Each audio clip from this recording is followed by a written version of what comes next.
Sen cái thế là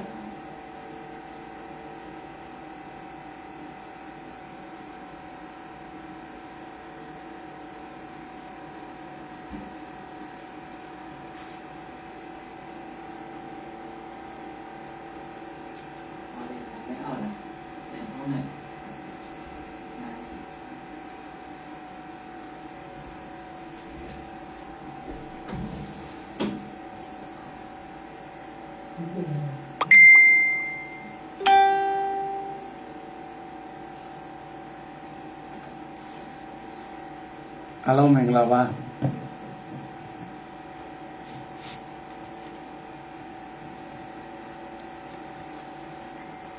các bạn này đi đi mà xí ra đấy cho nó rồi nhưng mà này ngàn ta ai na nhị của mong mà mía alo mình là ba lúc rồi nó không sắp đấy alo le xây chân ta trên cố ý chân mà trên này bây giờ với qua bây giờ thì ta rồi để alo sao ta ya bây giờ xem đi vào gì rồi le số một ông đóng lại bài thì cái này rồi cho nó rồi chết đấy bây giờ bạn mình ta rồi này nèပြန်ဆောင်ဖို့အကြောင်းလေးဖန်လာတယ်လို့ပြောရမှာပေါ့အဲ့ဒါတော့ဒီကျွန်တော်တို့ရဲ့ဒီပမာမျိုးသားဒေါ်လာရေးတက်မတော် BNI အတွက်ဗဏ္ဍာငွေရှာဖွေရမှာအဓိကတာဝန်ယူထားတဲ့ဒီဗဏ္ဍာရေးအဖွဲ့ဥစားဘက်အဖွဲ့ကနေပြီးတော့ဒီပြီးခဲ့တဲ့3လပိုင်းမှာပြုလုပ်တဲ့ပြီးခဲ့တဲ့ဒီ match လာကနေစပြီးပြုလုပ်တဲ့ project 2025ဆိုတဲ့ campaign လေးနဲ့ဆက်ဆက်ပြီးတော့ပေါ့နော်ဒီမှာကျွန်တော်ဒီမှာစာပို့လာကြတဲ့မိဘပြည်သူတွေနဲ့ပတ်သက်ပြီးတော့ကျွန်တော်အနေနဲ့ပြန်ပြီးတော့ note concept စကားပြန်တဲ့အစီအစဉ်လေးလုပ်ဖို့ဗဏ္ဍာရေးမှုကတင်ပြလာလို့ဒီအစီအစဉ်လေးကိုလုပ်ဖြစ်တာဖြစ်တယ်အဲကြောင့်ကျွန်တော်တို့မတွေ့တာကြပြီဖြစ်တယ်ကျွန်တော်တို့ရဲ့ဥစားဘက်မိသားစုဝင်နေနဲ့ဒီကနေ့ညတော့ပြန်တွေ့ရတာပေါ့အခုနာကlike အစီအစဉ်ကပြန်ဖြတ်လိုက်ရတယ်ပြန်ဖြတ်လိုက်ရတာတခြားကြောင့်မဟုတ်ဘူး line ကဘယ်လိုမှအစင်မပြေတဲ့အခါကျတော့ဒီမှာပြောရတဲ့နေရာမှာလဲအာယုံကလွတ်သွားပြီးတော့ကျွန်တော်တို့စောင့်ပြီးတော့နားထောင်နေရတဲ့မိသားစုဝင်တွေလည်းဒီအစင်မပြေဖြစ်လို့မလို့ကျွန်တော်အခုနာက like ကိုဖြတ်ပစ်လိုက်တာပါနော်အခုမှအစ်စ်ပြန်စတာပါโอเคအားလုံးလည်းတီဗီဖြစ်မှာပါကျွန်တော်တို့ဗမာမျိုးသားဒေါ်လာရေးတက်တော့ဒီ2025ခုနှစ်မှာကျွန်တော်တို့ရဲ့ဒေါ်လာရေးလုပ်ငန်းစဉ်တွေအရှိန်မြင့်နိုင်ဖို့လိုအပ်တဲ့ဗဏ္ဍာငွေရှာဖွေတဲ့ campaign လေး match လာကလုပ်ဖြစ်တယ် project 2025လို့နာမည်ပေးထားတယ်ဂျွန်လာတဲ့အထိ3လတာရည်ရွယ်ပြီးတော့လုပ်တဲ့ campaign လေးပေါ့နော်အဲ့ဒီ campaign လေးကဒါ target တော့ဒေါ်လာ5သိန်းထားတယ်ပေါ့နော်ဒေါ်လာ5သိန်းဒီကျွန်တော်တို့မျှော်မှန်းထားတယ်ဒါပေမဲ့တော့လဲကျွန်တော်တို့ရဲ့မိသားစုဝင်တွေလည်းပြန်မှန်းနေကြပြီပေါ့နော်ဒေါ်လာရေးကာလကလည်းဒါ၄နှစ်ကျော်ကာလလေးကိုရောက်လာပြီဆိုတော့ဒီပမာဏကတော့နည်းနည်းတော့များတဲ့ပမာဏပေါ့နော်ဘာပဲဖြစ်ဖြစ်ကျွန်တော်တို့မှလည်းဒီတခြားတက်လေပတ်ဖို့ရအတွက်တခြားကနေပြီးတော့ဝင်ငွေဒါလေးတောင်းခံရခြင်းဖြစ်တယ်ပေါ့နော်ဘာပဲဖြစ်ဖြစ်ကျွန်တော်တို့ကရှိသလောက်နဲ့တော့ဒါစူးစမ်းပြီးတော့လုပ်သွားမှာဖြစ်ပါတယ်ဒါပေမဲ့လည်းဒီကနေ့2025မှာကျွန်တော်တို့ကြီးမားမားစစ်စင်ရေးတွေကျွန်တော်တို့ရည်ရွယ်ထားတာဖြစ်တဲ့အတွက်ဒီဒေါ်လာ9500လောက်ရခဲ့တယ်ပေါ့နော်1000တော့မပြည့်တတ်ဘူးပေါ့နော်အဲ့ဒီငွေပမာဏနဲ့ကျွန်တော်တို့မနစ်ကနေဒါမျိုးသိန်းစစ်စင်ရေးတစ်ခုလည်းလုပ်ခဲ့တာရှိတယ်ပေါ့နော်ဒီနေ့တော့ကျွန်တော်တို့အဲ့ဒီထက်ပိုတဲ့မြန်မာမှန်းချက်တွေရှိတယ်ပြင်ဆင်မှုတွေလည်းရှိတယ်ပေါ့နော်အဲ့ဒီအတွက်ကြောင့်ဒီဒေါ်လာ5သိန်းထိတိုးမြင့်ပြီးတော့ဒီမှာ campaign ကိုtarget တတ်မှတ်ထားတာရှိတယ်နော်ဒါပြည့်တယ်မပြည့်တဲ့ဆိုတဲ့ကိစ္စမှာတော့ကျွန်တော်တို့ရဲ့မိသားစုဝင်တွေဝင်းရံအားပေးမှုအပေါ်မှာလည်းမူတည်မယ်ဒါ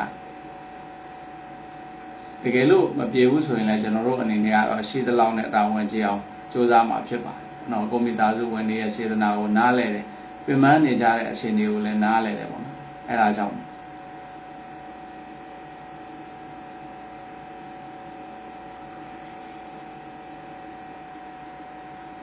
သိတဲ့အတိုင်းပဲကျွန်တော်တို့ BNI က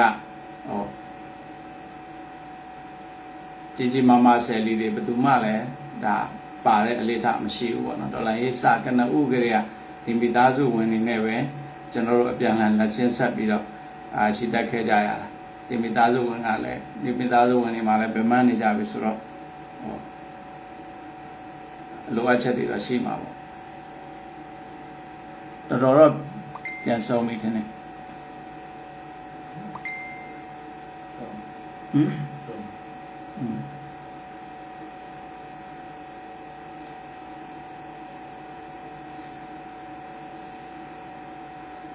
ဟိုတနေ့ကအစည်းအဝေးမှာတောင်ပြောပြသေးတယ်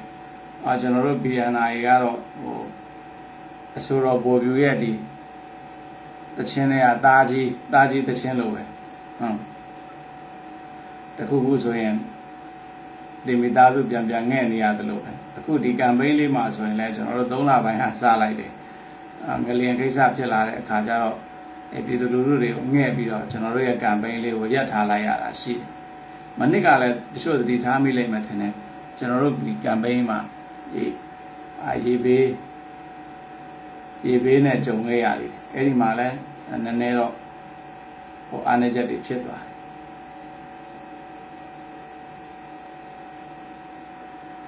အခု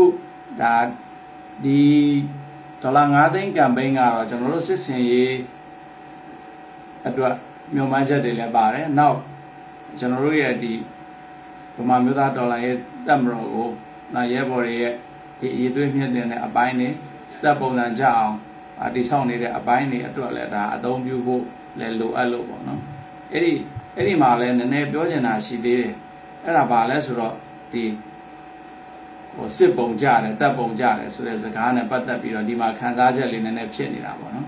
ကျွန်တော်တို့ဒီရဲဘော်တွေမှာရောပေါ့နော်ဒါကတော့ရဲဘော်တွေမှာလည်းမကပါဘူးကျွန်တော်တို့ဒီကောင်းဆောင်တွေမှာအထိအဲ့ဒီစကားလုံးလေးကလည်းနည်းရိုက်ခတ်တာရှိ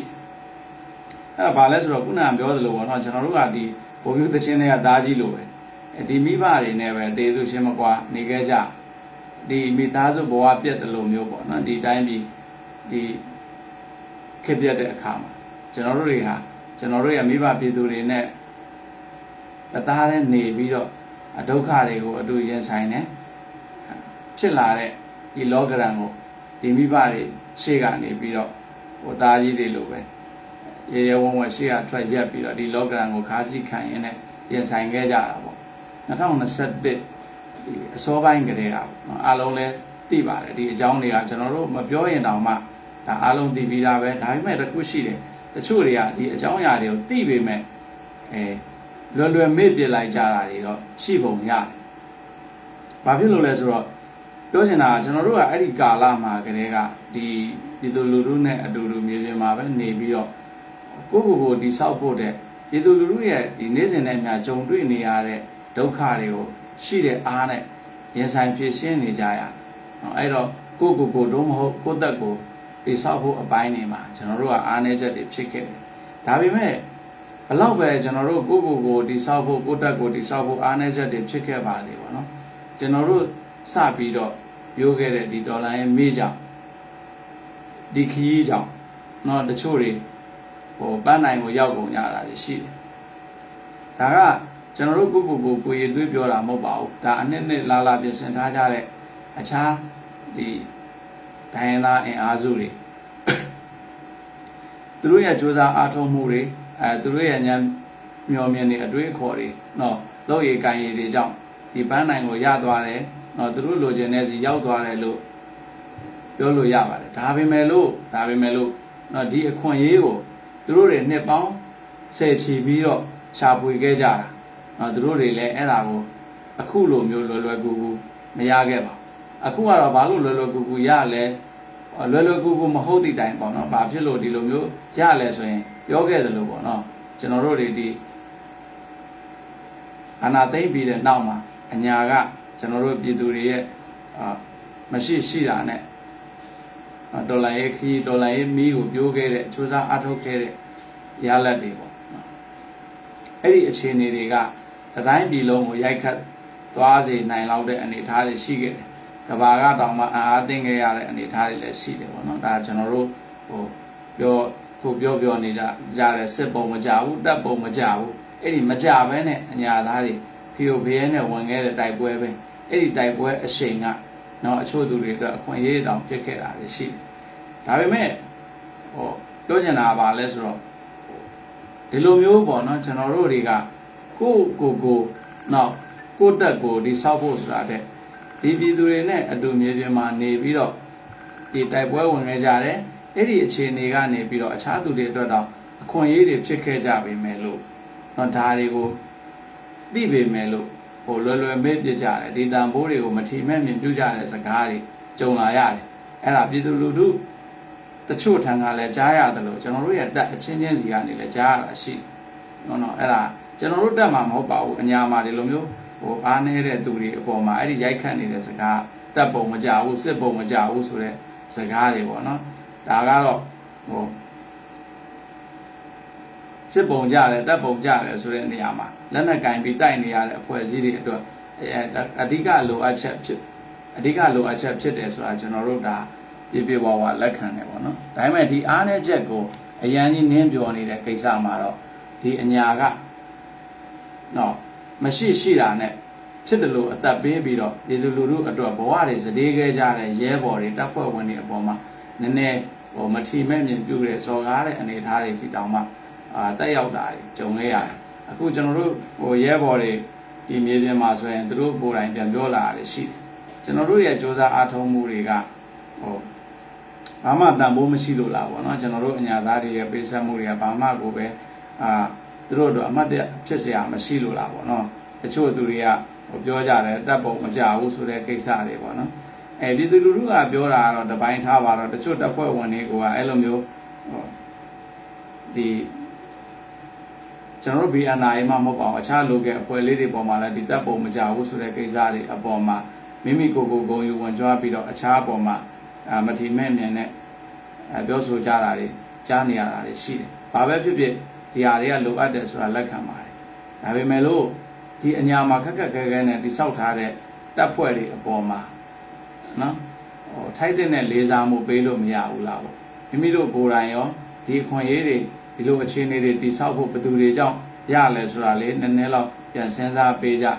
စေချင်တယ်ပေါ့နော်။ဒါပေမဲ့ဒါကတော့ကျွန်တော်တို့ကဆက်မိလို့စကားအရာပြောခြင်းဖြစ်တယ်ကို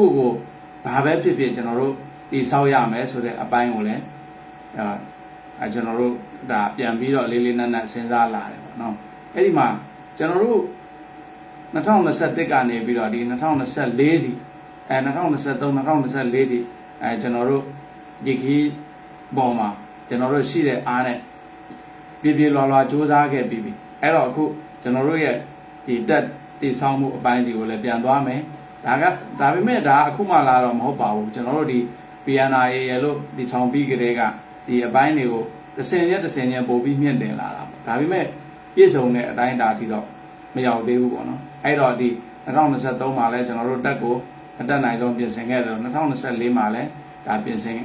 တက်ကိုပို့ပြီးတော့ကျက်လက်ခိုင်ပါအောင်ပို့ပြီးတော့ရေသွေးပြေဝအောင်ပြင်ဆင်နေတာပဲဒီပြင်ဆင်မှုတွေနဲ့ပဲဒီလိုမျိုးတပ်ပုံမကြဘူးဘောနော်စစ်ရစစ်တွေမပြေဝဘူးလို့တချို့တွေမထီမဲ့မြင်ပြောဆိုလောင်ပြောင်နေတဲ့ဂျားကနေပြီးတော့ကျွန်တော်တို့တွေကနော်တကယ်ကိုပဲဒီစစ်မြေပြင်မှာပေါ့နော်အတွေ့အကြုံရှိတဲ့ ERO ကြီးတွေရဲ့ဥဆောင်မှုတောင်မပါဘဲနဲ့ကျွန်တော်တို့ဗမာမျိုးသားဒေါ်လာရေးတက်မလို့ကိုယ်အင်အားလေးနဲ့ကိုစစ်ရိတ်တကယ်ကိုနည်းနည်းလေးနဲ့ကျွန်တော်တို့မျိုးသိန်းစစ်စင်ရေးတစ်ခုလုပ်ပြခဲ့တယ်အောင်မြင်မှုလဲဒါရခဲ့တာကိုအားလုံးသိမှာဒါပေမဲ့အခြေအနေအရာတပြိုင်နက်လှုပ်ရှားမှုဖြစ်အောင်ကျွန်တော်တို့ညှိနှိုင်းခဲ့တဲ့နေရာမှာတပြိုင်နက်လှုပ်ရှားမှုဖြစ်ဖို့အခြားနေရာကနေပါမလာတဲ့အခါကျတော့ဒါထီးကြီးဖြစ်သွားတဲ့စစ်စင်ရေးမှာကျွန်တော်တို့၄ရက်လောက်လေးပဲထိန်းပြီးတော့ပြန်ဆုတ်ခဲ့ရတာရှိတယ်ပေါ့နော်အဲ့မဲ့ပြောချင်တာကကျွန်တော်တို့တွေလည်းအတက်နိုင်ဆုံးတော့ကျွန်တော်တို့ကြုံခဲ့ရတဲ့အခြေအနေတွေနော်ကျွန်တော်တို့လေ့လာထားရတဲ့အခြေအနေတွေကနေပြီးတော့အတက်နိုင်ဆုံးတက်ကိုတက်ပုံကြအောင်တိဆောက်တယ်ရဲဘော်တွေစစ်သွေးပြေဝအောင်ပြင်ဆင်တယ်ပေါ့နော်အဲ့ဒီအနေအထားတွေက2023ထက်2024မှာပိုလာခဲ့တယ်အဲ့ဒီ2024တဲ့အခု2025မှာပို့ပြီးတော့ကောင်းမွန်တဲ့အခြေအနေတွေဖြစ်လာရမယ်ဆိုပြီးတော့ကျွန်တော်တို့တွေက ဒါဒီအပိုင်းနေမှာလဲတက်ကိုတိဆောက်တဲ့အပိုင်းနေမှာလဲပြင်ဆင်နေပါတယ်အဲ့ဒီနေရာမှာတော့ခုနကမတိမဲ့မြင်ပြောဆိုမှုတွေအတွက်မခံကျင်စိတ်ကြောင့်တက်မဟုတ်ဘဲနဲ့ဒါကတကယ်ကိုလိုအပ်တဲ့အခြေအနေတရားလည်းဖြစ်လို့ကျွန်တော်တို့ကဒီတက်တိဆောက်တဲ့အပိုင်းနေ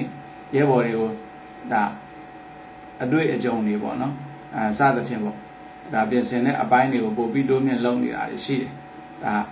ကျွန်တော်တို့ဒီမြောက်ဘက်မှာလည်းမဟာမိတ်တွေနဲ့တိုက်ပွဲဝင်ခဲ့သလိုအခုဆိုရင်အနောက်ဘက်မှာလည်းကျွန်တော်တို့ဒါမဟာမိတ်တွေနဲ့အတူမျိုးသိန်းစစ်စင်ရေးတွေမှာဒါတိုက်ပွဲဝင်နေတာရှိတယ်ပေါ့နော်ဒါပေမဲ့ဒီ2024နဲ့ဒီ2025ဒီကာလတွေမှာတော့ကျွန်တော်တို့ဒိတ်တစိတ်ပဲလှုပ်ရှားပြစ်တာတွေများလာတယ်ပေါ့နော်နေမြေတိချက်တွင်နဲ့အပိုင်းတွေရောပေါ့နော်ဒိတ်တစိတ်ပဲလှုပ်ရှားပြစ်တာများလာတယ်ပြောချင်တာတော့ကျွန်တော်တို့ဒီ2025အတွက်ကျွန်တော်တို့တွေဒေါ်လာရေးခီးကိုဆက်ရအောင်မှာဖြစ်တယ်ကျွန်တော်တို့အစကတည်းကကိုယ့်မူကိုယ့်ရည်ရွယ်ချက်နဲ့ကိုယ့်မျှော်မှန်းချက်နဲ့ကိုပြက်သားတာထီထီမာမာရက်တည်ခဲ့တဲ့ BNI ကဒီကနေ့ထိအိုးစားဘက်တွေရဲ့ကိုညီပံ့ပိုးမှုနဲ့ကျွန်တော်တို့ယုံကြည်ရလမ်းကိုဆက်ရှောင်နေနိုင်တော့မှဖြစ်တယ်အဲ့ဒီမှာဒါပြောလိုတာကတော့ကျွန်တော်တို့ဟာဘယ်သူပေးတဲ့ခေါင်းစဉ်နဲ့မှဒီဒေါ်လာရေးခရီးကိုသွားနေတာမဟုတ်ဘဲနဲ့ကိုယ်နိုင်ငံရေးမှုနဲ့ကိုယ်ရည်ရွယ်ချက်နဲ့ကိုယ်မျှော်မှန်းချက်နဲ့ကိုသွားနေတာဖြစ်တယ်အဲ့ဒီအခြေအနေကြောင့်လဲကျွန်တော်တို့ဟာနိုင်ငံရေးအတွန်းအတိုက်တွေကိုအများကြီးကြုံခဲ့ရဘယ်လိုပဲကြုံခဲ့ရသည်ဖြစ်စေခုပြောခဲ့တဲ့ကျွန်တော်တို့ရဲ့အိုးစားဘက်တွေကျွန်တော်တို့ရဲ့မိသားစုဝင်တွေရဲ့ဖေးမမှုနဲ့ကျွန်တော်တို့ကမမရက်ခဲ့ဒါကတော့ကိုင်းကျွန်းပြီးကျွန်းကိုင်းပြီးဆိုသလိုပဲကျွန်တော်တို့ကလည်းဒီပြည်သူလူထုတွေအတွက်ကျွန်တော်တို့အသက်တွေဘဝတွေရင်းပြီးတိုက်ပွဲဝင်နေတာဖြစ်တယ်ကျွန်တော်တို့တွေရဲ့ဒီလိုမျိုးတိုက်ပွဲဝင်နိုင်ဖို့အင်အားတွေကိုလည်းဒီပြည်သူလူထုတွေကနေပြီးတော့ပေးပြီးတော့ကျွန်တော်တို့ဒီနိုင်ငံရေးအတွန်းအတိုက်လိုင်းလေကြားမှာကျွန်တော်တို့ဒီမာရက်တည်နေတာဒီကနေ့ထိပဲဖြစ်တယ်ဒါပေမဲ့ကာလတာရှည်လာတဲ့အခါမှာတော့ကျွန်တော်တို့တွေကမူလရည်ရွယ်ချက်တွေမပြောက်သိတိုင်ပေါ့နော်ပြောင်းလဲစဉ်းစားရတဲ့အခြေအနေတွေတော့အများကြီးကြုံလာရတယ်ဒါကလည်းကျွန်တော်တို့ကြုံလာရတဲ့လူပုဂ္ဂိုလ်တွေအဖွဲ့အစည်းတွေသူတို့ရဲ့လှုပ်ဆောင်ချက်တွေသူတို့ရဲ့စေတနာတွေပေါ့နော်ဒီအခြေအနေတွေအပေါ်မှာကျွန်တော်တို့ပြောင်းလဲစဉ်းစားပြီးလုပ်ကင်ရတာတွေလည်းရှိလာတယ်ဘာလဲဆိုတော့ကျွန်တော်တို့ပြောခဲ့တယ်လို့ပေါ့နော်ဒေါ်လာရေးကနဦးကတော့ကျွန်တော်တို့ Federal Democracy ဆိုပြီးတော့ကြွေးကြော်ပြီးတက်လာခဲ့ကြတာပဲတိုင်းရင်းသားအားလုံးနော်တန်တူအခွင့်အရေးနောက်ပြီးတော့ကျွန်တော်တို့အားလုံးပြည်ထောင်စုကြီးကိုပေါင်းစည်းတည်ထောင်ကြမယ်ပေါ့နော်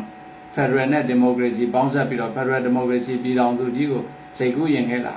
ဒါပေမဲ့ဒီကနေ့အခြေအနေအရ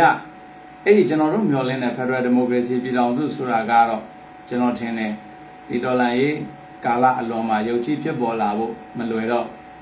ကိုဒေတာကိုဒေတာကိုလွတ်မြောက်ဖို့ကိုကြမှာကိုဖန်တီးဖို့ပဲအားလုံးကဒါစ조사နေကြတဲ့အနေအထားရှိတယ်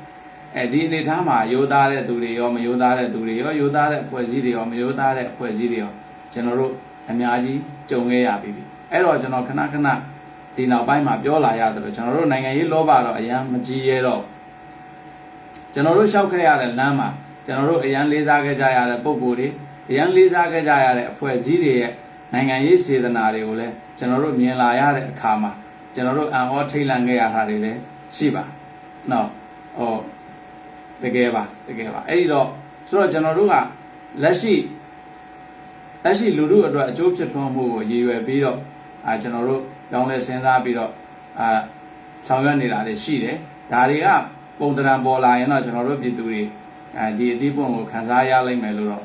ကျွန်တော်မျှော်လင့်ပါတယ်ဒီချိန်မှာတော့ကျွန်တော်တို့ကဒီကိစ္စတွေကိုအရန်ကြီးပြည့်စုံပြောပြဖို့လည်းခက်တယ်သေချာတာကတော့ကျွန်တော်တို့အတက်နိုင်ဆုံးကျွန်တော်တို့တက်ကို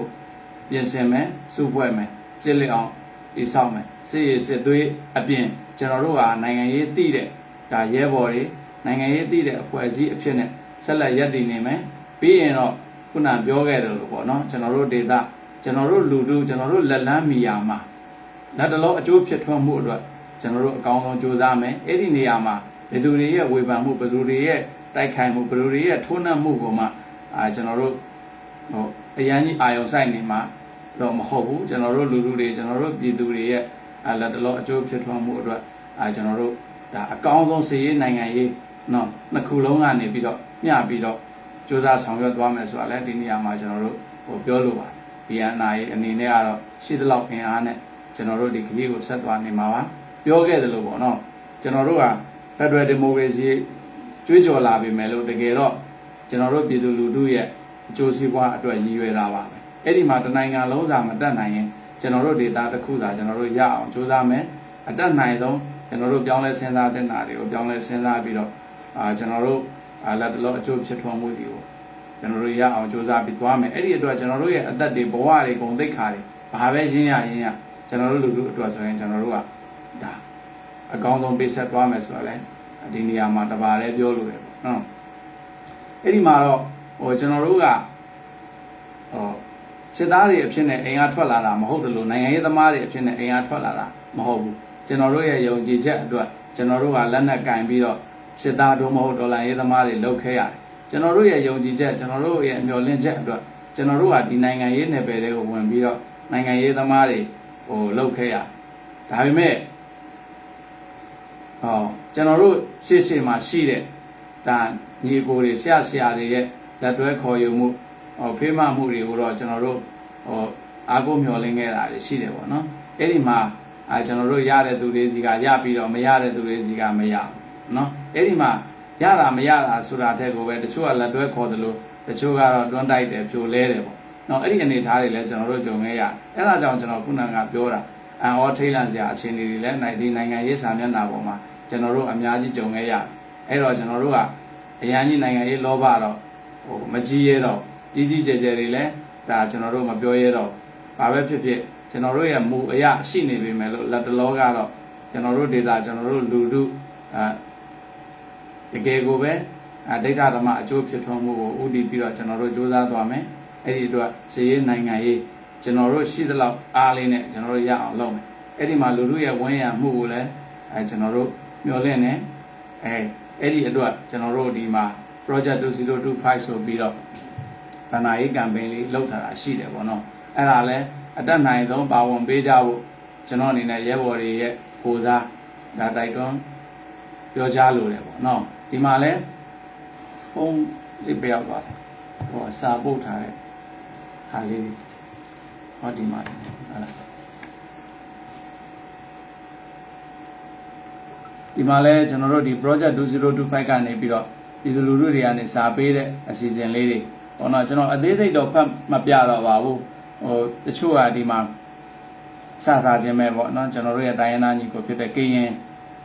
မောင်နှမတွေကနေစပြီးတော့အများကြီးပဲကျွန်တော်တို့ရဲ့တိုင်းရင်းသားညီကိုမောင်နှမတွေဒီအိုးစားဘတ်တွေစူတောင်းစကားတွေနောက်ဝင်းရံအားပေးတဲ့စကားတွေကျွန်တော်တို့ပြောထားတာရှိတယ်ဒီစာလေးတွေကိုဖတ်ပြီးတော့လဲ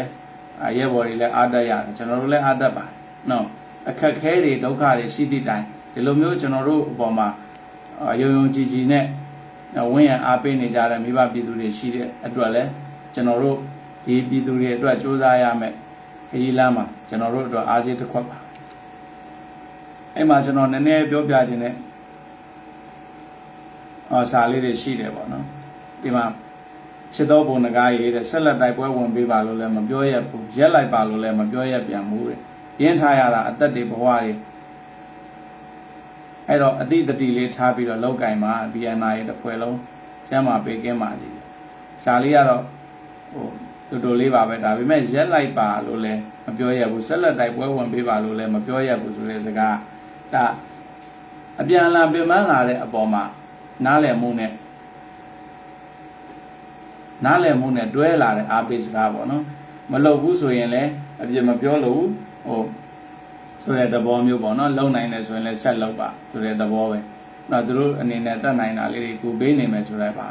အဲ့ဒီလိုပါပဲကျွန်တော်တို့အနေနဲ့လည်းခုနပြောတဲ့ဒီအိုးစားဘတ် campaign ကျွန်တော်တို့ဒေါ်လာ9သိန်းရည်ရွယ်ပြီးလုပ်တဲ့နေရာမှာဒါကတက်ရဲ့တိဆောက်ရေးရောကျွန်တော်တို့ကြီးမားတဲ့စစ်စင်ရေးတစ်ခုလည်းရှိတဲ့အတွက်ဒါကိုရည်ရွယ်ပြီးတော့ဒေါ်လာ9သိန်းတားကတ်ထားပြီးလုပ်တာဖြစ်တယ်ဒါပေမဲ့လည်းဒါကိုပြည့်အောင်မဖြစ်မနေပါပေးကြပါလို့လည်းမပြောရဘူးပေါ့နော်တကယ်လို့ပါပေးမယ်ဆိုရင်လည်းဒီလိုမျိုးပေးလာတဲ့အင်အားတွေနဲ့ကျွန်တော်တို့အကောင်းဆုံးတော့စူးစမ်းသွားမှာပါပဲဘာဖြစ်လို့လဲဆိုတော့အခုနကကျွန်တော်တို့ရဲ့ညီကိုမိုးကြီးပြောသလိုပါပဲနော်မပြောရဘူးဆိုတာကဘာဖြစ်လို့လဲဆိုတော့ပင်ပန်းတဲ့အခြေအနေတွေကိုနားလည်နေလို့ မပြောရဘူးဆိုတာမျိုးပါပဲကျွန်တော်တို့လည်းအဲ့လိုပါပဲကျွန်တော်တို့ဒီဒေါ်လာ9သိန်းကကျွန်တော်တို့ရဲ့စစ်စင်ရေးနဲ့နော်ဒီဆောင်ရေးတွေအတွက်ဒါအနည်းဆုံးပမာဏသတ်မှတ်ထားတဲ့သတ်မှတ်ပြီးတော့လူတို့ကိုတောင်းခံထားတဲ့ငွေဖြစ်တယ်ဒါပေမဲ့မပြည့်ရင်လည်းကျွန်တော်တို့ကမဖြစ်အောင်ထည့်ပေးပါလို့လည်းမပြောရဘူးဘာဖြစ်လို့လဲဆိုတော့ဒေါ်လာ9သိန်းဆိုတာကကျွန်တော်တို့ဒါမြန်မာငွေနဲ့တွက်မယ်ဆိုလို့ရှိရင်ဒါသိန်း2000ကျော်ပဲရှိပါသေးတယ်အဲ့ဒီဒါစစ်စင်ရေးတစ်ခုမှာသိန်း2000ကျော်ဆိုတာကစစ်စင်ရေးကြီးမားတဲ့စစ်စင်ရေးတစ်ခုမှာသိန်း2000ကျော်ဆိုတာကဘာမှပြည့်စုံတဲ့အနေထားတော့မဟုတ်လာဘူးဆိုတာလက်ရှိမျိုးသိန်းစစ်စင်ရေးအတွက်အလုံးလုံးနေကြတဲ့သူတွေသိပါတယ်အခုဒါကျွန်တော်တို့ဒီ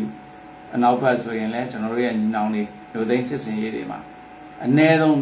စစ်စင်ရေးတစ်ခုကိုသိန်း9000ပတ်ဝန်းကျင်လောက်ကုန်ကြတဲ့အနေထားတွေရှိတယ်ပေါ့နော်ဒီအနေထားတွေဒီလည်းကျွန်တော်တို့မမျှော်လင့်ပါဘူးရှေ့မှာပြောခဲ့သလိုလူတို့ကတစ်ချက်ပေးရင်နှစ်ချက်ရအောင်လုပ်မယ်ဆိုသလိုပဲကျွန်တော်တို့ဒီသိန်းဒေါ်လာ9သိန်းပေးရင်ဒေါ်လာ10သိန်းပို့လောက်တန်အောင်ကျွန်တော်တို့အလုပ်လုပ်ဖို့ပဲဘယ်လိုနည်းနဲ့လုပ်နိုင်မလဲဆိုတာပဲကျွန်တော်တို့ပြင်ဆင်ထားပါတယ်အဲဒါကြောင့်အဲ့ဒီတကယ်လိုအပ်တဲ့ပမာဏတွေကမှအနည်းဆုံးပမာဏလေးကိုကျွန်တော်တို့သတ်မှတ်ပြီးတော့ဒီဟာလောက်တာဖြစ်တယ်ဒါပေမဲ့ကိုမိုးကြီးပြောသလိုပါပဲကျွန်တော်တို့ဘယ်လိုပြောမလဲမပြောရဘူးနော်အဖြစ်အောင်ပါပေးပါဆိုတဲ့စကားမျိုးတော့မပြောရဘူးကျွန်တော်တို့မေတ္တာရက်ခံတိုက်တွန်းတဲ့အနေထားလောက်ပဲရှိပါအဲ့ဒီမှာနောက်တစ်ယောက်ပေါ့နော်လူကြားကောင်းတရားနာလောက်ကြတဲ့လူတွေစင်မော်ရောက်တဲ့ကာလဓမ္မအကြောင်းကိုအာရမပါဇက်နဲ့ပြောကြတဲ့ကာလကိုလူရဲ့သွေးတွေစွန့်နေတဲ့လက်နဲ့စိတ်ပရိကင်ထားသူတွေကိုသူတော်ကောင်းလို့ကိုးကွယ်နေတဲ့ကာလကိုလူငယ်လေးတွေအလောင်းကိုပလင်လောက်ထိုင်သူတွေလူရဝင်နေတဲ့ကာလကိုပြည်သူတွေဂုံတွေးနှလုံးသွေးကိုပေါ်စောခင်းတယ်လို့လမ်းခင်းရှောင်နေသူတွေခေါင်းဆောင်ထင်နေတဲ့ကာလအဲ့ဒီအမောင်ခကြီးမှာကြော်ဖြတ်ဖို့လမ်းပြမိရင်တင်တာလင်ဖြစ်ပါစေပုံနကားရှင်မျောလင့်ယုံကြည်အဆုံးထိဝင်ရမှာမယ်လေမမင်းနင်းပြောထားတဲ့စကားတွေကျွန်တော်သဘောကျတယ်ဒီစကားတွေကိုဒီလိုချိန်မှာပြောရင်တချို့တွေကတော့ဒါတော်တော်လေးကိုဆက်ခါကြမှာတကယ်လဲမှန်တယ်ကျွန်တော်တို့ကနိုင်ငံရေးမှာနော်ပြည်သူလူထုအတွက်လို့ဗဇက်ကပြောပြီးတော့ပြည်သူလူထုအသက်ကိုပြည်သူလူထုရဲ့သွေးတွေကိုနော်ပြည်သူလူထုရဲ့ဘဝတွေကိုနင်းပြီးတော့ကိုယ့်ရဲ့အာဏာစကြက်တွေကိုယ့်ရဲ့ဒီနိုင်ငံရေးဈေးကွက်တွေကိုတိစောက်နေကြတဲ့လူတွေဒီမှာတွေ့လာခဲ့ရအဲ့ဒီအန်အောထိတ်လန့်နေဆိုတာကအဲ့ဒီအချက်တွေအများကြီးပါအဲ့တော့ကျွန်တော်တို့ကနော်ဒီလူတွေကနည်းနည်းနောလည်းမဟုတ်ဘူးဒီနိုင်ငံရေးခီးလမ်းမှာကျွန်တော်တို့တွေ့ခဲ့ရတာဆိုရင်အများကြီးအဲ့တော့ခုနကပြောတဲ့မမယ်နေပြောသလိုပဲနော်ဘာပဲဖြစ်ဖြစ်ဒီခင်းလိုက်ရတဲ့လူငယ်လေးတွေခင်းလိုက်ရတဲ့ပြည်သူလူထုရဲ့ဒီသွေးတွေအသက်တွေဘဝတွေနဲ့တန်အောင်နော်ကျွန်တော်တို့အတက်နိုင်ဆုံးဒေတာတစ်ခုအတွက်တော့မဟုတ်ကျွန်တော်တို့လက်လန်းမီယာလူထုအတွက်ဒိဋ္ဌဓမ္မအကျိုးဖြစ်ထွန်းမဲ့ပုံစံကိုကျွန်တော်မရအောင်ဆွဲခေါ်ပြီးတော့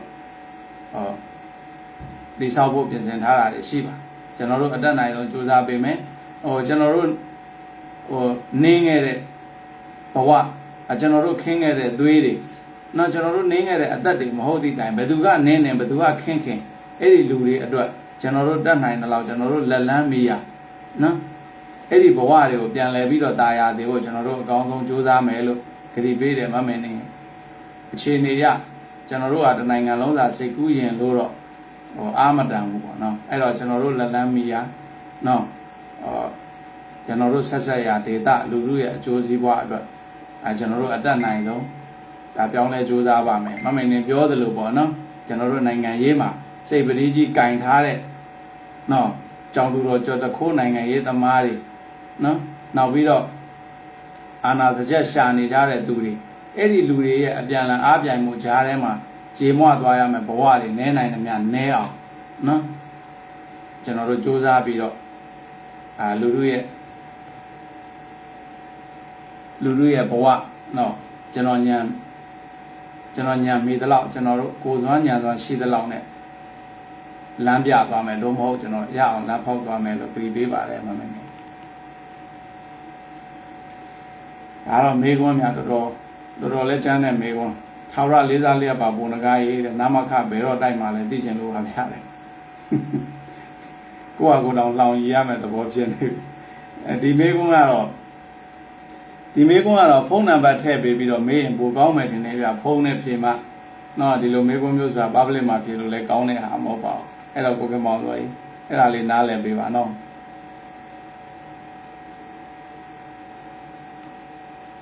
နောက်တစ်ခုကအညာသူကမေးထားတယ်မင်္ဂလာပါဘုန်းကားရေးတဲ့လက်ရှိမှာစကားခဘက်ကနေပြီးတော့ဒီ NUG နဲ့ PDF တွေကိုငြိမ်းချမ်းရေးစပွဲဝိုင်းပေါ်လာဖို့ဖိတ်ခေါ်မယ်ဆိုတာကြားသိရတယ် BNI ကိုဖိတ်ခေါ်လာမယ်ဆိုရင်ဘုန်းကားအနေနဲ့ဆွေးနွေးဖို့ရှိပါသလားနောက်ပြီးတော့ပြည်သူတွေကလက်ခံနိုင်မှာမလားကျွန်တော်တို့ဗမာမျိုးသားဒေါ်လာရေးတက်မတော်ကအမြဲတမ်းပြောလို့ရှိပါတယ်ကျွန်တော်တို့ဒီဒေါ်လာရေးကိုလောက်ရခြင်းကိုပြည်သူလူထုရဲ့အကျိုးစီးပွားကိုရည်ရွယ်တယ်ပြည်သူလူထုရဲ့ဆန္ဒပြည်သူလူထုရဲ့ဘဝတွေကိုဥထိတ်ထားတယ်နော်အဲ့ဒီတော့ဒီကိစ္စတွေကိုလက်ခံခြင်းမခံခြင်းကပြည်သူလူထုနဲ့လာဆိုင်ပါတယ်ပြည်သူလူထုအကျိုးစီးပွားလုံလောက်တဲ့အနေအထားလက်ခံနိုင်တဲ့အနေအထားမို့လို့လူထုကလက်ခံတဲ့အနေအထားမျိုးဆိုရင်ကျွန်တော်တို့ကလူထုဆန္ဒကိုဥထိတ်ထားပြီးဖြစ်တဲ့အတွက်ဒီကိစ္စတွေကကျွန်တော်တို့တည်တံ့ဖြည့်စရာတော့မလိုပါဘူးเนาะလူထုကလက်ခံရင်ကျွန်တော်တို့လက်ခံနိုင်တယ်လူထုလက်ခံနိုင်လောက်တဲ့အခြေအနေရှိရင်ကျွန်တော်တို့လက်ခံနိုင်တယ်လူထုလက်ခံနိုင်လောက်တဲ့အခြေအနေမရှိရင်ကျွန်တော်တို့ BNI အနေနဲ့လက်မခံနိုင်ပါဘူးရှင်းလေးပါเนาะအဲ့တော့ဒီမေကွန်းအတွက်လည်းကျွန်တော်ခုမှမဟုတ်ပါဘူးအရင်တုန်းကလည်းဖြေဘူးပါကျွန်တော်တို့ကတော့လူထုရဲ့အကျိုးစီးပွားကိုဥထိတ်ထားတယ်လူထုရဲ့ဒိဋ္ဌဓမ္မเนาะသိတာထင်ရှားတဲ့ရလက်ကောင်းနေနဲ့လူထုကလက်ခံနိုင်တဲ့အခြေအနေမျိုးဆိုရင်ကျွန်တော်တို့ကအဲ့ဒီမှာပါပြီးသားပါပဲလူထုကလက်မခံနိုင်တဲ့အနေအထားမျိုးလူထုရဲ့အကျိုးစီးပွားအတွက်ဖြစ်မလာတဲ့အနေအထားမျိုးဆိုရင်တော့ကျွန်တော်တို့ BNI ရဲ့အတွက်နဲ့ BNI ကဒီကိစ္စတွေကိုခေါင်းငိမ့်မှာမဟုတ်ပါဘူးအဲ့မှာလက်နက်နည်းနည်းရှိတဲ့အဖွဲ့တွေကိုလည်းမဟာမိတ်ဖွဲ့လာရတယ်စာပုတ်ပေးလာဆိုပြီးတော့မေးထားတာရှိတယ်ဟုတ်ကဲ့ကျွန်တော်တို့နဲ့ဆက်ဆံမှုတဲ့အဖွဲ့တွေဒီမှာပူးပေါင်းလာတဲ့အဖွဲ့တွေသိပါတယ်လက်နက်နည်းနည်းပဲရှိတလက်မှမရှိကျွန်တော်တို့နဲ့အတူတူတိုက်ပွဲဝင်ဖို့လာတဲ့သူတွေဆိုရင်ကျွန်တော်တို့ကဒါအားလုံးကိုတလေးတစားနဲ့ကျွန်တော်တို့လက်တွဲခေါ်ပါတယ်ကျွန်တော်တို့အဲ့ဒီလိုမျိုးပေါ့နော်ကျွန်တော်တို့ရှိတဲ့လက်နက်တွေကိုနော်ရှိသလောက်လေးမျှဝေသုံးစွဲလို့တချို့တွေအခွင့်အရေးရှာပြီးတော့နော်ဘယ်လိုပြောမလဲအဲ့ဒီလိုမျိုးလက်တွဲခေါ်ယူမှုကိုခွန်ကောင်းယူပြီးတော့ကျွန်တော်တို့ BNI ကိုဒုက္ခပေးသွားတာတွေတောင်မှကျွန်တော်တို့ကြုံခဲ့ရပါတယ်။နော်နည်းနည်းများကျွန်တော်တို့ကတန်ဖိုးထားပါတယ်။ဒေါ်လာရေးလှုပ်ရှင်တဲ့အဖွဲ့တွေနော်ကိုယ့်ထက်သာတဲ့အဖွဲ့တွေအနေနဲ့ကိုယ့်ကိုလက်တွဲတာမတွဲတာထက်ကိုယ့်ထက်နှိမ့်တဲ့အဖွဲ့တွေကိုနဲ့လက်တွဲပြီးတော့တိုက်ပွဲဝင်ဖို့ကိုယ့်ရဲ့အကူအညီလိုအပ်တယ်ကိုယ့်ရဲ့ဥဆောင်မှုလိုအပ်တယ်ဆိုပြီးတော့လက်ကမ်းလာတဲ့အနေအထားတွေမှာကျွန်တော်တို့ပဲအဖွဲ့မှမငြင်းဘူးပါ။ခုနကပြောသလိုပေါ့နော်တပ်ပုံမကြဘူးဆိုတဲ့အခြေအနေမျိုးတွေနောက်ပြီးတော့ကျွန်တော်တို့ကိုယ့်အဖွဲ့အစည်းပေါ်မှာကိုမန်တက်ပြီးတော့ဒီအဖွဲ့ငယ်တွေအပေါ်မှာမလေးမစားလုပ်တဲ့အနေအထားမျိုးတွေကျွန်တော်တို့လုံးဝမရှိပါဘူးအားလုံးကိုလက်ကမ်းကြိုးစိုးပါတယ်ဒါကျွန်တော်တို့ ਨੇ ပူပေါင်းဖို့တဲ့အဖွဲ့တွေလည်းသိပါဘာဖြစ်လို့လဲဆိုတော့ဒီမပြည့်စုံမှုတွေကအညာမှာဒီပြည်သူလူထုနဲ့ဒုက္ခအတူတူခံပြီးတော့တိုက်ပွဲဝင်နေကြတဲ့ကျွန်တော်တို့ရဲ့အညာသားတွေဘယ်လောက်ထိခက်ခဲတယ်ဘယ်လောက်ထိအားနည်းတယ်ဆိုတာနော်ဘယ်လောက်ထိအခြေအနေအကြောင်းတရားနော်ရှားပါးကြမှာရက်တည်ကြလဲဆိုတာတွေကျွန်တော်တို့နားလည်ပါတယ်အဲ့ဒါကြောင့်အဖွဲ့ငယ်တွေအပေါ်မှာလဲကျွန်တော်တို့တလေးတစားခေါ်ယူလက်တွဲပါတယ်ဟုတ်ကဲ့သမိုင်းတရားခံကနေလွတ်မြောက်အောင်တန်းတူအခွင့်အရေးအတွက်နိုင်အောင်တိုက်ပေးပါတယ်သမိုင်းတရားခံဆိုတာတော့ဗမာလူမျိုးကြီးဝါဒကိုများရည်ရွယ်ပြောသလားမသိဘူးဒီကိစ္စတွေကျွန်တော်တို့လေးလေးနက်နက်စဉ်းစားပါတယ်နော်ကျွန်တော်တို့ကိုယ့်လူမျိုးကိုပြန်ပြီးတော့နင်းတဲ့ပုံစံမျိုးတွေလည်းကျွန်တော်တို့မပြောချင်တော့ဘူးဘာပဲဖြစ်ဖြစ်ပေါ့နော်သမိုင်းတရားခံဆိုတဲ့ကိစ္စတွေကတော့ကျွန်တော်တို့ခင်မှာမဖြစ်အောင်ကျွန်တော်တို့အတက်နိုင်ဆုံးစူးစမ်းပြီးတော့အားလုံးရဲ့အခွင့်အရေးကိုကျွန်တော်တို့လေးစားမှုနဲ့ကျွန်တော်တို့စူးစမ်းအားထုတ်သွားမယ်ဒါပေမဲ့လို့ပြောခဲ့သလိုပေါ့နော်ကျန်တဲ့တိုင်းရင်းသားတွေကသူ့ဒေတာသူ့အခွင့်အရေးအတွက်သူတို့အေးအေးဆေးဆေးသူတို့ဖန်တီးယူနိုင်နေပြီဖြစ်တဲ့အတွက်ကျွန်တော်တို့ကအဲ့ဒီကိစ္စတွေသိပြီးတော့ကောင်းတဲ့ထည့်စရာတောင်မလိုတော့ဘူးကျွန်တော်တို့ဒေတာကျွန်တော်တို့လူထုနော်ဒီလူတွေရဲ့အခွင့်အရေးအတွက်ပဲကျွန်တော်တို့ပို့သွေးရလိမ့်မယ်ထင်တယ်နော်တိုက်ပေးပါဆိုတဲ့ကိစ္စမှာတော့စီရေးနိုင်ငံရေး ကျွန်တော်တို့တွေးတတ်တဲ့လောက်ကျွန်တော်တို့ညံမီတဲ့လောက်ကျွန်တော်တို့အားထုတ်နိုင်တဲ့လောက်နဲ့ကျွန်တော်တို့စူးစမ်းပြီးတိုက်ပွဲဝင်သွားမှာပါ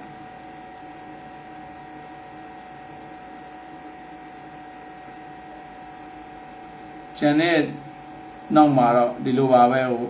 ဆူတောင်းစကားတွေအားပေးစကားတွေလောက်နေပဲပြီးတဲ့တင်တယ်ဒီမှာမေးခွန်းရလို့တော့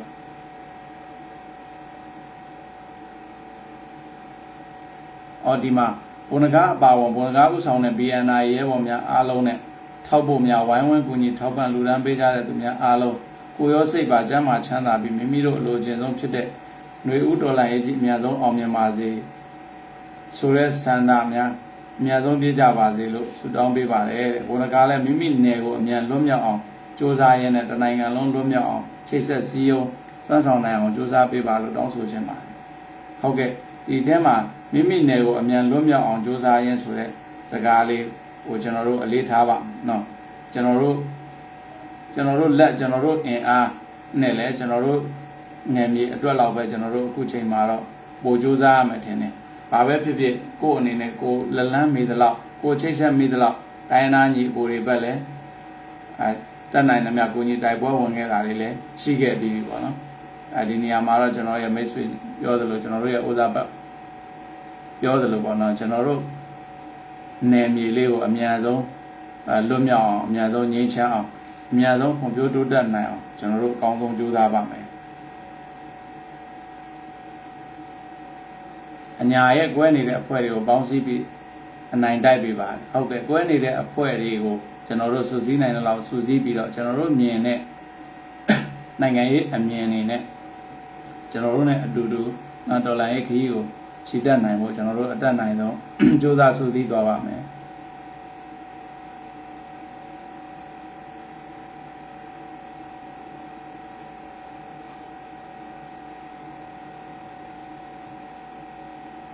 မင်္ဂလာပါကိုရေးတဲ့ရှေ့ကရန်သူပြက်ထားတဲ့နောက်ကျောကဓာပူးသက်တဲ့ဓာလူရင်းတွေကထိုးတဲ့ဓာတွေကပိုအန်နေများတယ်အကိုဓာကြောင့်ပိုကူးဆိုင်ပေးပါတဲ့တိုင်းပြည်မှာပြည်သူကိုရှေ့ရှုတဲ့သူကိုကြိုးကြည့်သူတွေကမနှစ်မြို့ဘူးမူဝါဒကို UDP လူပုဂ္ဂိုလ်မခင်တဲ့အခါပုဂ္ဂိုလ်မင်းသူတွေကလည်းရှုစိတ်မှမထင်ဘူးခုထိတော့တကယ်မှန်ချင်တဲ့အုပ်စုကနဲနေတော့မယ်ဒါကြောင့်လဲမကြသင့်တာကြာမနာသင့်ပဲပိုနာရတာတွေရှိတယ်ကျွန်တော်တော့အကိုနဲ့အတူရှိတဲ့လူငယ်တွေအကိုနဲ့အတူရှိတဲ့လူငယ်တွေအထိရှေ့ရှုတယ်ဒါကြောင့်ငကားပေါက်စလေးတွေအတွက်ငကားကြီးကမမရှိနေရလိမ့်မယ်အရာအားလုံးရဲ့အတန်ကိုကြမ်းကြမ်းခံရတာမလွယ်မှန်းတော့သိပါတယ်ကျွန်တော်တို့ရဲ့ဩဇာဘတ်မိသားစုဝင်အမရာကနေပြီးတော့ရေးထားတဲ့စာလေးပေါ့ဟုတ်ပါတယ်ကျွန်တော်မှရှေ့ကဓာတ်တွေရောနောက်ကဓာတ်တွေရောအထဲထဲထိဝင်ထိုးသွားတဲ့ဓာတ်တွေရောအဲ့ဒီဟာတွေလည်းအများကြီးခံခဲ့ရဖို့ပါတယ်ဟုတ်ဘာပဲဖြစ်ဖြစ်ကျွန်တော်တို့ကဒီတိုင်းပြည်နဲ့လူထုကိုရှေ့ရှုပြီးတော့အတက်နိုင်ဆုံးစူးစမ်းနေမှာပါ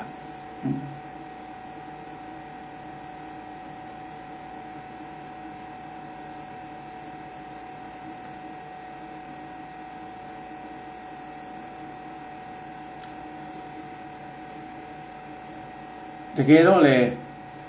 အဲ့ဒီကိုကြိုးကြည့်တဲ့သူတွေပေါ့နော်ကျွန်တော်တို့မှာနိုင်ငံရေးမှာကိုကြိုးပဲကြည့်ပြည်သူအကျိုးပဲကြည့်အုပ်စုဖွဲ့နိုင်တယ်ဆိုလို့ရှိရင်အဲ့ဒီအုပ်စုကကျွန်တော်တို့နိုင်ငံရဲ့လက်ရှိအခြေအနေအရာပေါ့နော်ကျွန်တော်တို့နိုင်ငံကလူအုပ်ဝါဒထွန်းကားနေတယ်လို့ဖြစ်တဲ့အခါကျတော့အဲ့ဒီအုပ်စုဖွဲ့နိုင်တယ်ဆိုလို့ရှိရင်အဲ့ဒီအုပ်စုကလူထုကိုဆွဲဆောင်တဲ့နေရာမှာတော်တော်အားကောင်းမောင်းတန်အရေးပါတယ်နော်အဲ့ဒီမှာလဲအဲ့ဒီလိုဆွဲဆောင်နိုင်တဲ့ဒီလူအုပ်တွေကလူတို့ရဲ့အကျိုးကိုကြည့်တယ်ဆိုရင်တော့ပြဿနာမရှိဘူးပေါ့နော်ကိုကျိုးကိုကြည့်တယ်ဆိုရင်တော့ပြဿနာရှိတယ်အဲ့ဒီမှာလဲကိုကျိုးကြည့်တဲ့လူတွေကဒီလူထုကြားကဒီလူငယ်တွေကိုနိုင်ငံရေးအတွေ့အမှားတွေရိုက်သွန်းပြီးတော့အစွန်းရောက်ဝါဒတွေနဲ့နော်သွေးခင်းတဲ့လမ်းကိုမနာမနေလျှောက်ဖို့လုံဆော်နေတာတွေလည်းမြင်ရတယ်ဒါပေမဲ့ဒီကိစ္စကိုဒီလက်နက်ကင်လမ်းစဉ်ကိုကျွန်တော်တို့လည်းရွေးချယ်ခဲ့ကြတာပဲဒါပေမဲ့နီမာလမ်းမားနဲ့နိုင်ငံရေးအမြင်မှားနဲ့တော့ကျွန်တော်တို့ကမသွားစေချင်ဘူးအတက်နိုင်ဆုံးတော့နီမန်လမ်းမှန် နိုင်ငံရေးအမြင်မှန်မှန်နဲ့ပဲနော်ရှေ့ဆက်သွားသေးခြင်းတယ်အဲ့ဒီအခြေအနေတွေကနေပြီးတော့ဒါအတက်နိုင်သောလူငယ်တွေကိုလမ်းမှန်ပေါ်ကျွန်တော်တို့ဆွဲနိုင်တဲ့လောက်တော့ဆွဲခေါ်သွားမှာပါကိုယ့်အဖွဲ့ကရဲဘော်တွေဆိုတာတဲ့ပေါ့နော်ကိုယ်နဲ့ဆက်ဆက်မိရာပတ်ဝန်းကျင်တွေရဲဘော်တွေအားလုံးကိုကျွန်တော်တို့အတက်နိုင်ဆုံးပုံမြင်တဲ့နိုင်ငံရေးအမြင်တွေနဲ့နော်အတက်နိုင်ဆုံးစူးစီးပြီးတော့ကြံ့ကြံ့ခံပြီးဆောင်ရွက်သွားမှာဖြစ်ပါတယ်အမရာကြီးဟုတ်ကဲ့ပါ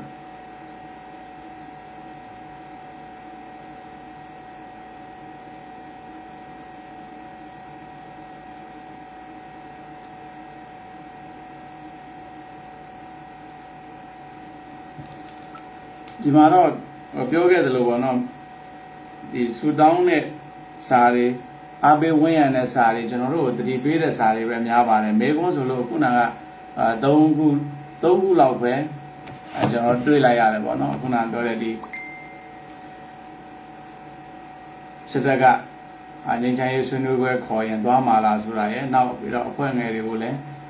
လက်နက်မရှိတဲ့အဖွဲ့လေးတွေကိုလည်းပူးပေါင်းဆောင်ရွက်ပေးမလားဆိုတာရဲ့ဒီနာမခကိုဘယ်တော့တိုက်မလဲဆိုတာရဲ့မေကွန်းရဲ့လို့တိတိကျကျပါတာကတော့ဒီဟာပဲရှိပါတယ်เนาะအဲ့တော့အဲ့ဒီမေကွန်းတွေလည်းကျွန်တော်အနေနဲ့ဒါဖြေနိုင်တဲ့အပိုင်းကိုဖြေပေးပြီးဖြစ်တယ်ကြံတဲ့ကျွန်တော်တို့ဝင်းရံအားပေးကြတဲ့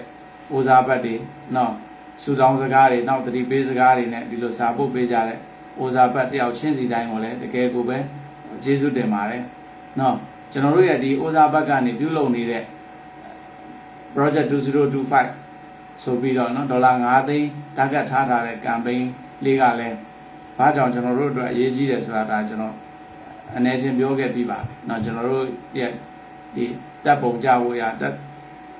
ဒီဆောင်နေတဲ့အပိုင်းတွေရဲဘော်တွေရဲ့ဒီရေသွေးပြည့်မီဖို့ရအတွက်မွမ်းမံလေးချင်းပြင်ဆင်နေတဲ့အပိုင်းတွေနောက်ပြီးတော့ဒီကျွန်တော်2025မှာညှော်လင့်ထားတဲ့စစ်စင်ရေးအတွက်လိုအပ်ချက်တွေဖြည့်ဆည်းဖို့ဒီဒေါ်လာ9သိန်း campaign လေးကတော့ကျွန်တော်တို့ဗမာမျိုးသားဒေါ်လာရေးတက်မတော်အတွက်အသက်တမျှအရေးကြီးပါတယ်။နောက်မျိုးသိန်းစစ်စင်ရေးတစ်ခုရဲ့ကုန်ကြစရိတ်ကလည်းဒီရဲ့2ဆ3ဆမကဘူးဆိုတာလည်းတချို့တွေနားလည်နေပါအဲ့ဒီမှာအခွန်ပန်းတာနောက်တရားစာတနည်းနည်းမှကျွန်တော်တို့ထိပါခြင်းမရှိတဲ့ဗမာမျိုးသားဒေါ်လာရေးတက်မတော်အနေနဲ့ဒီ target လေးကိုတော့အာနာနာနဲ့ဒါလူလူစီတောင်းခံရခြင်းဖြစ်တယ်ပေါ့နော်ဒါပေမဲ့မဖြစ်မနေကိုပါပေးကြပါလို့လည်းမပြောရပါဘူးကျွန်တော်တို့လူလူကပါဝင်ပေးသလောက်နဲ့ကျွန်တော်တို့ BNI ကလည်းအကောင်းဆုံးစူးစမ်းပြီးတော့လူလူကိုကျေးဇူးဆက်သွားမှာဖြစ်ပါတယ်။နော်ဒါလေးလည်းဒီနေရာမှာပြောချင်ပါတယ်။အမြဲတမ်းမဲ့ကျွန်တော်တို့ဗမာမျိုးသားဒေါ်လာရေးတက်မတော်က2021ဒီစစ်တပ်ကအာဏာသိမ်းပြီးကြတဲ့ကကျွန်တော်တို့ရဲ့မိဘပြည်သူနဲ့ရင်အုပ်မကွာဒီမြေဒီရေမှာနေလာရင်းနဲ့ကျွန်တော်တို့ကအခက်ခဲတွေအမျိုးမျိုးကြားကနေအတွန်းတိုက်တွေအမျိုးမျိုးကြားကနေပြီးတော့စ조사ရက်တည်ခဲ့ပြီးဖြစ်တယ်ကျွန်တော်တို့ကိုတိဆောက်ဖို့တဲ့မိဘပြည်သူတွေရဲ့လက်တော်ဒုက္ခတွေကိုကာကွယ်ဖို့အကူအညီဖြည့်ရှင်းဖို့တာလုပ်နေရတဲ့အတွက်ကျွန်တော်တို့မှာလိုအပ်ချက်တွေအားနည်းချက်တွေတော့ရှိနေပါတယ်။ဘာပဲဖြစ်ဖြစ်ဒီအားနည်းချက်တွေကြားထဲကနေပဲကျွန်တော်တို့လူထုအတွက်ကျွန်တော်တို့ဒေတာအတွက်ကျွန်တော်တို့မျှော်လင့်ချက်ပန်းနိုင်တစ်ခုကိုယူပြီးတော့အဲ့ဒီလူတွေရဲ့လက်မှာအပ်နိုင်လိမ့်မယ်လို့ကျွန်တော်ကတော့ယုံကြည်ပြီးစူးစမ်းနေတဲ့အပိုင်းတွေရှိပါတယ်။ဒီနေရာမှာကျွန်တော်တို့ဘယ်နည်းနဲ့မဆိုပေါ့နော်ဘယ်နည်းနဲ့မဆိုအတက်နိုင်သောလူငယ်တွေနောက်ပြီးတော့လူငယ်တွေဆိုတဲ့နေရာမှာလူကြီးလူငယ်အားလုံးပေါ့ပြည်သူလူထုရဲ့အသက်သွေးတွေနဲနိုင်သမျှနဲတဲ့နီးနဲ့ကျွန်တော်တို့ဒီအကျိုးရလဒ်ကိုရအောင်ရှာဖွေသွားမယ်အဲ့ဒီအတွက်လိုအပ်လို့ရင်းရမယ်ဆိုရင်လည်းအဲ့ဒီအသက်တွေဘဝတွေကကျွန်တော်နဲ့တူကျွန်တော်တို့ရဲ့ BNI ကဗမာမျိုးသားဒေါ်လာရေးတက်မတော်ကဒေါ်လာရေးရဲဘော်တွေနောက်ပြည်သူလူထုကိုစားကျွန်တော်တို့ရဲ့ဘဝတွေကျွန်တော်တို့ရဲ့အသက်တွေသွေးတွေကိုကျွန်တော်တို့ခင်းပေးသွားမယ်အဲ့ဒါကိုဂရုပြုပါအတက်နိုင်ဆုံးတော့ကျွန်တော်တို့ရဲ့နာကျင်မှုထိခိုက်မှုအ ਨੇ ဆုံးနဲ့ကျွန်တော်တို့ဒေတာကျွန်တော်တို့လူထုအတွက်လိုချင်တဲ့ပန်းနိုင်ကိုဒါလက်ထဲမှာပိုင်နိုင်ကင်နိုင်အောင်လဲကျွန်တော်တို့စူးစမ်းသွားပါမယ်နော်ဒီမှာတော့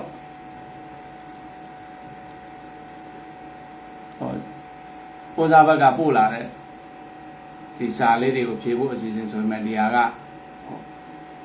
ခုနပြောခဲ့သလိုပေါ့နော်တိတ်ပြီးတော့ထူးထွေပြီးဖြေကြလဲမပါတဲ့အတွက်ဒီကနေ့ညတော့ဒီလောက်ပါနော်ကျွန်တော်တို့ဒီ project 2025မှာကျွန်တော်တို့မိဘပြည်သူတွေအနေနဲ့မိမိကိုယ်တိုင်ရောပါဝင်ရင်တခြားနေဆက်ရာလေးတွေကိုလည်းလှုပ်ဆော်ရင်းနဲ့အားဖြစ်ပေးကြပါပထမချက်လေးနော်ဒီဖလန်းနဲ့ပတ်သက်ပြီးတော့မင်းကိုမေးတာရှိရတယ်ဟုတ်လား ဟုတ်တယ်လေ ဟုတ်လား လိုက်လိုက်မှမေးတာလား ဟုတ်တယ်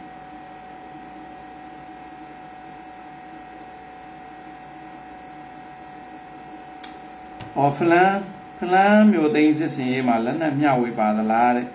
အခြေအနေလေးရှင်းပြပေးပါတယ်အဲ့ဒီကိစ္စတွေကတော့ကျွန်တော်ဒီမှာရှင်းပြဖို့နည်းနည်းခက်အောင်မှထင်တယ်လက်နက်မျှဝေတဲ့ကိစ္စတွေကသူတို့ဟိုမှာဆွေးနွေးနေကြပဲဆဲပဲရှိတယ်ဆိုတော့ဒီကိစ္စတွေကကျွန်တော်ဒီမှာတော့ဖြေဖို့ခက်လိမ့်မယ်ထင်တယ်အဲ့ဒီမှာချင်းညီနောင်နဲ့ကျွန်တော်တို့ပါဝင်တဲ့မဟာမိတ်အဖွဲ့တွေပေါ့နော်ဒီလက်နက်ခွဲတန်းကိစ္စလေးတွေတော့သူတို့ဆွေးနွေးနေကြတာဖြစ်တယ်ပေါ့နော်ဆိုတော့ဒီကိစ္စကိုတော့ဒီမှာကျွန်တော်ဖြေလို့မရတာလေးနည်းနည်းအဲ့ဒါနားလည်ပေးကြစီလို့ပါတယ်နော်ကျွန်တော်တို့ရဲ့အိုးစားဘက်မိသားစုဝင်တွေအားလုံးနော်ဒီမှာစောင့်ကြည့်နေကြတဲ့ကျွန်တော်တို့ရဲ့ပြည်သူလူထုတွေအားလုံးဟိုကိုယ်စိတ်နှလုံးရှင်ပြုံးချမ်းမြေ့ကြပါစေလို့ကျွန်တော်အနေနဲ့ဒါနောက်ကွန်ဆက်ဆုတောင်းစကားပြောကြရင်လည်းဒီကုန်းချုပ်ပါတယ်ထပ်ပြီးတော့စကားချက်လေးပါလို့လာကတော့နော်ကျွန်တော်တို့ကိုစားဘမိသားစုဝင်တယောက်ပြောသလိုကျွန်တော်တို့ဒေတာလေးကျွန်တော်တို့လက်လန်းမီယာပြည်သူလူထုဘဝအတက်နိုင်ဆုံးအများဆုံးလွတ်မြောက်ပြီးတော့နော်အထီးကိုင်းနည်းနဲ့ကျွန်တော်တို့အကျိုးဖြစ်ထွန်းမှုရဖို့အကောင်းဆုံးစူးစမ်းသွားပါမယ်အကျိုးလည်းစူးစမ်းနေပါတယ်ပေါ့နော်တကယ်လို့ကျွန်တော်တို့ဒီကိစ္စအောင်မြင်လာတဲ့အခါကျရင်တော့ကျွန်တော်တို့ပြည်သူလူထုတွေဒါကိုကောင်းကောင်းမြင်တွေ့ခွင့်ရမှာဆိုတာလေးလဲကျွန်တော်အနေနဲ့နောက်ထပ်စကားချက်အနေနဲ့ပါလို့ပါတယ်အားလုံးနှုတ်ဆက်ပါတယ်ကျွန်တော်တို့နောက်မှာအောင်ပွဲနဲ့အတူပြန်တွေ့ကြတာပေါ့